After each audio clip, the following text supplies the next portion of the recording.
এটা আসলে কারো কাম্য নয়, এটা আসলে কোনোভাবেই মেনে নেওয়া যাবে না। তাই আমি বলতে চাই আপনারা খেলা দেখুন, বুঝুন এবং ছন্দ এবং শৈল্পিক খেলা যে ব্রাজিল উপহার দিয়েছে সেই ব্রাজিলের সাথে থাকুন, খেলা দেখুন। ইনশাল্লাহ হেক্সা মিশন এবার সফল হবে ইনশাল্লাহ।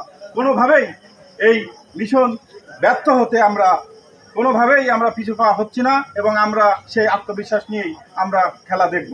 বাচ্চা ভাই, তো আসলে আগামীকাল সকাল 6:30টার সময় আপনার হাইতির সঙ্গে আপনার দ্বিতীয় ম্যাচ, এখানে থাকছে নেইমার। তো আসলে কয় শূন্য করে ব্যবধানে আপনার ব্রাজিল এগিয়ে থাকবে বা জিতবে?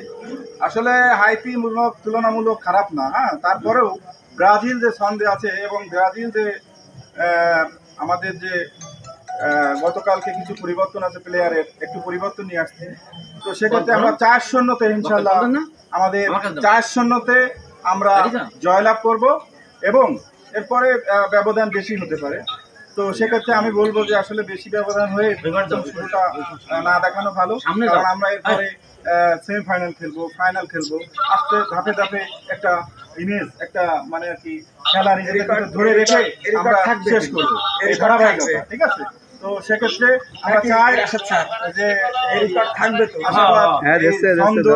শিল্পিক খেলা, এই ব্রাজিলের খেলা, যে খেলার জন্য এখনো আপনারা ইউটিউবে বা যারা নতুন প্রজন্ম আছেন তারা সার্চ দিয়ে দেখে রিসার্চ করেন, যারা বিভিন্ন ক্লাবে খেলে তারা ব্রাজিলের প্লেয়ারদের পায়ের ভঙ্গি এবং সবকিছু তাদের খেলার ছন্দ শৈল্পিকতা দেখে তারা আইট নেয়, ঠিক আছে, প্রশিক্ষণ নেয়। তো আমি চাই এই খেলা ব্রাজিল সর্বসেরা, 5 বারের বিশ্ব চ্যাম্পিয়ন, এবারও হেক্সা মিশন জয় করতে যাচ্ছে।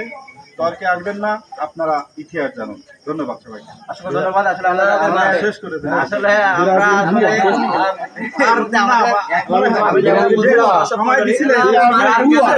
দর্শক মণ্ডলী, আমরা যে কথা বলছিলাম, ব্রাজিল এবং আর্জেন্টিনা খেলা হলো যে প্রতিযোগিতা,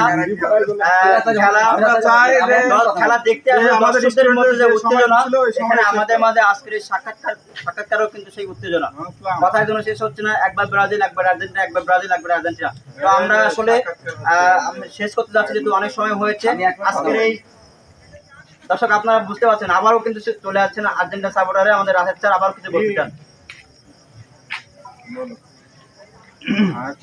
আমার বন্ধু আর বাচ্চা বললো যে এরপরে আর কথা যে ব্যাপারটা জার্মানি আমাদের 7 রান দিল, শেষ হয়ে গেছে, আর্জেন্টিনা কেন বলে? দেখে এনে এভাবে আমার এখানে কথা আছে, আমার বাড়ির পাশে প্রতিবেশী বাড়িতে দাওয়াত, এখন আমি একজনের দাওয়াত করে, সে প্রতিবেশী দাওয়াত করে খাওয়াচ্ছে।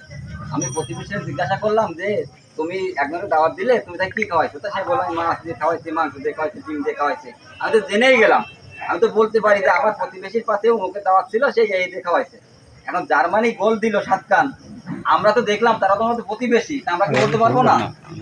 আর তারপরে কথা, এটা কোনো কথা অবশ্যই অবশ্যই, কেন আমাদের যে অর্জন আছে, আমাদের ফুটবল বিশ্বকাপে কি অর্জন আছে সেগুলো উপস্থাপন করে বলাই করো। কাকে গোল দিল, কিরা কি খেলো, 7 আপ, এই সমস্ত